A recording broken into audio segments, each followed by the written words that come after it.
Afternoon, I'm Dave Canterbury with Wilderness Outfitters. I'm with the Pathfinder School. I wanted to give you guys a little tip and trick video today on a thing that I think you'll appreciate. One of the things I want to tell you guys real quick, you know, I was thinking about this today a little bit when I was looking at comments and thinking about the Discovery Channel thing and thinking back on the interview that I had with Rob Fraser. And you know, one of the greatest things that I found about YouTube is even I learn so much every day from YouTube, because every time I put a video out, somebody puts a comment on one of my videos that teaches me something. It's not every single day, but you know, every time I put a video out, at least one comment somewhere in there I learn something from, or I take something away from that, and it's a great learning tool for me. So it's becoming exactly what I wanted to. We're learning together, and that's the way I wanted to do things, you know. And we're going to do some more video footage on this blowgun situation, because I learned quite a few tips and tricks from other guys that hunt with blowguns already. I learned that idea is obviously not a new idea. I knew that. There's no idea that's brand new. Everybody's either thought of it or done it at one time or another most of the time. But I got some tricks about how to do things a little bit different, how to make things a little bit better maybe, and I think we're going to try to do some hunting video with that. I'm really impressed with the power that blowgun has for what it is and what it costs. So now, the next thing I want to show you is there's a trick I want to show you that you can do to your slingshot to hunt big game with your slingshot. Now, you know, a lot of people have asked me about poisons and things like that on the blowguns. Forget it, guys. There's no poison that will even kill a human being in the United States or anywhere that's going to kill a human being in quicker than, you know, 15 or 20 minutes. If you shoot a large game animal with a poisoned arrow or a poisoned dart, and it's going to take it 15 or 20 minutes to die, you're probably not going to find it, because it's going to run full speed ahead and not stop, and it'll be very hard for you to find it no matter how good a tracker you are. So I would forget the poison. Let's talk about ways of killing big game animals with our slingshot right now. Okay guys, real quick, let's talk about what we got laying here. We've got a slingshot frame, which is basically just a wrist rocket frame. The kind that you put on your wrist and secure it. We have our slingshot bands. These are heavy duty bands. The black ones are usually heavier than the tan color ones are. I have two Ranger bands just cut from an inner tube. We've talked about those on several videos. And I have a cheap 25-cent key ring type ring here. Alright? And I'm going to show you how to put this thing together now to make something you can kill big game with.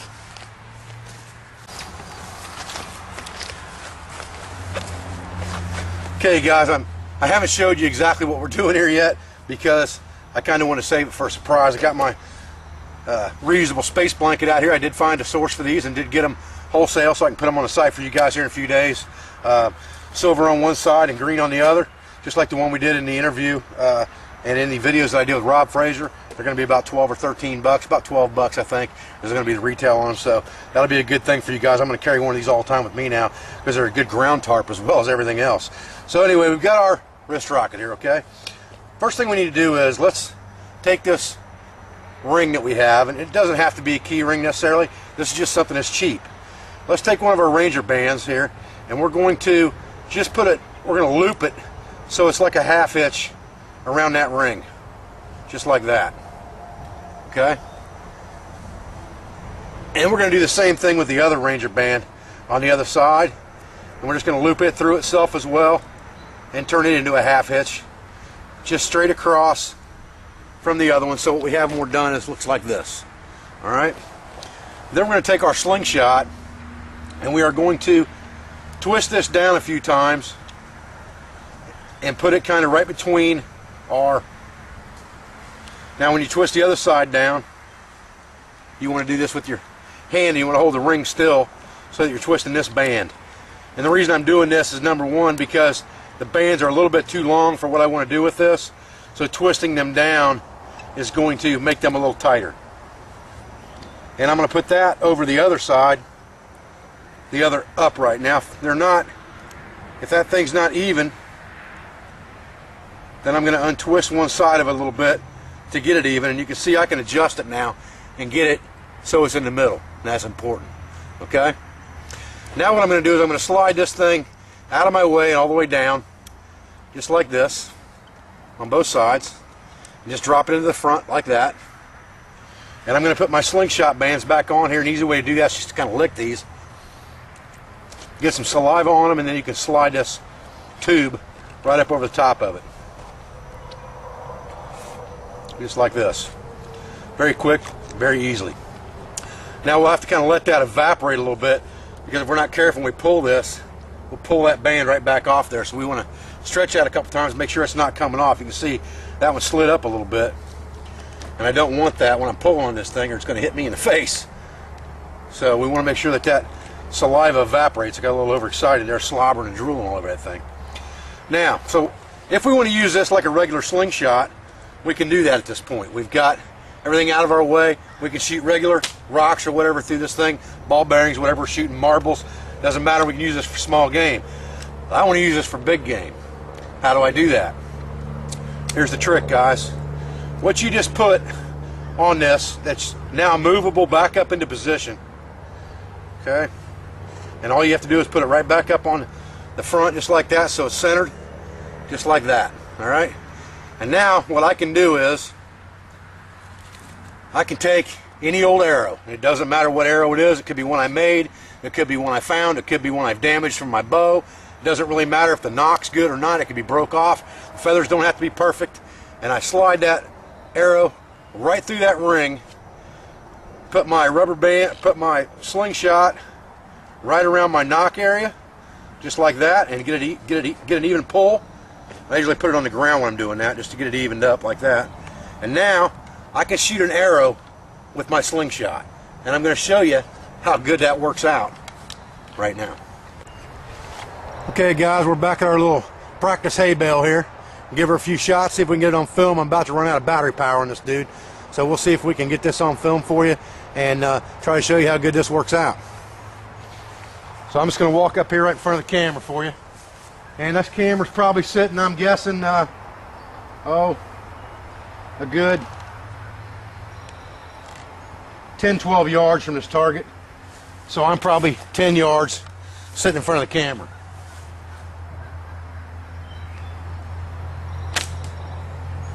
There you go, guys.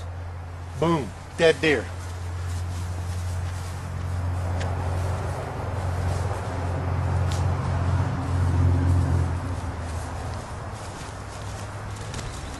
"10 yards to the camera exactly, guys. You can't get 10 yards from a deer, something's wrong. Something's wrong. You're not doing something right in the woods. The good thing about a slingshot is, versus a bow, it doesn't take near as much room to work with it, because you don't have to lift it up and down in the trees like you do with a bow. With a slingshot, you can just draw it straight back, and the only room you need is this right here. You don't have any room up here where the bow would be, or a crossbow for that matter. And you can shoot any arrow through this thing.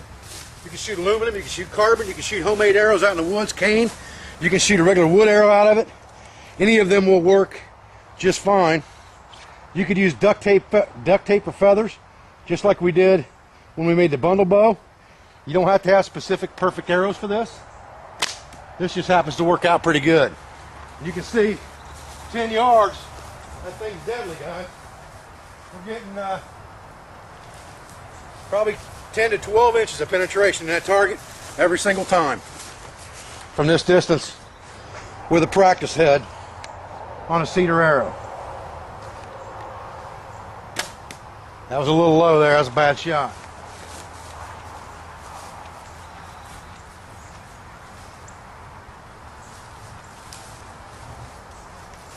The good thing about this is, what I like about it is, you can almost walk around at the ready with this thing, because this ring rotates.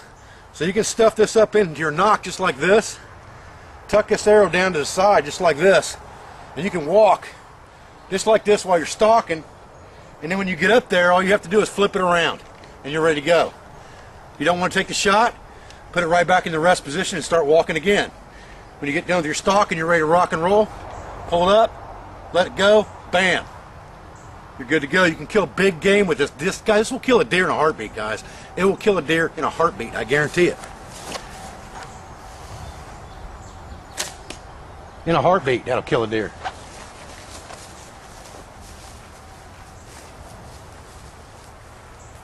Now this arrow actually is a little bit shorter than what I would want to use for a slingshot arrow, because I'd like to get something I can really put a lot of draw on with a slingshot so I get the full capability of it. The problem with this one is this is made for my bow, so when I draw it to my cheek or to my mouth, you're looking at that arrow almost getting up into that ring, and you don't want that. I'd like to have 5 or 6 inches hanging outside of that ring, so I would rather have a little bit longer arrow. But you're still getting plenty of penetration off that thing to kill what you're shooting at. That's a dead center shot. Over a foot of penetration right there with that shot. Over a foot, guys. Look at that. No doubt that'll kill a deer.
Afternoon, I'm Dave Canterbury with Wilderness Outfitters. I'm with the Pathfinder School. I wanted to give you guys a little tip and trick video today on a thing that I think you'll appreciate. One of the things I want to tell you guys real quick, you know, I was thinking about this today a little bit when I was looking at comments and thinking about the Discovery Channel thing and thinking back on the interview that I had with Rob Frazier. And you know, one of the greatest things that I found about YouTube is even I learn so much every day from YouTube, because every time I put a video out, somebody puts a comment on one of my videos that teaches me something. It's not every single day, but you know, every time I put a video out, at least one comment somewhere in there I learn something from, or I take something away from that, and it's a great learning tool for me. So it's becoming exactly what I wanted to. We're learning together, and that's the way I wanted to do things, you know. And we're going to do some more video footage on this blowgun situation, because I learned quite a few tips and tricks from other guys that hunt with blowguns already. I learned that idea is obviously not a new idea. I knew that. There's no idea that's brand new. Everybody's either thought of it or done it at one time or another most of the time. But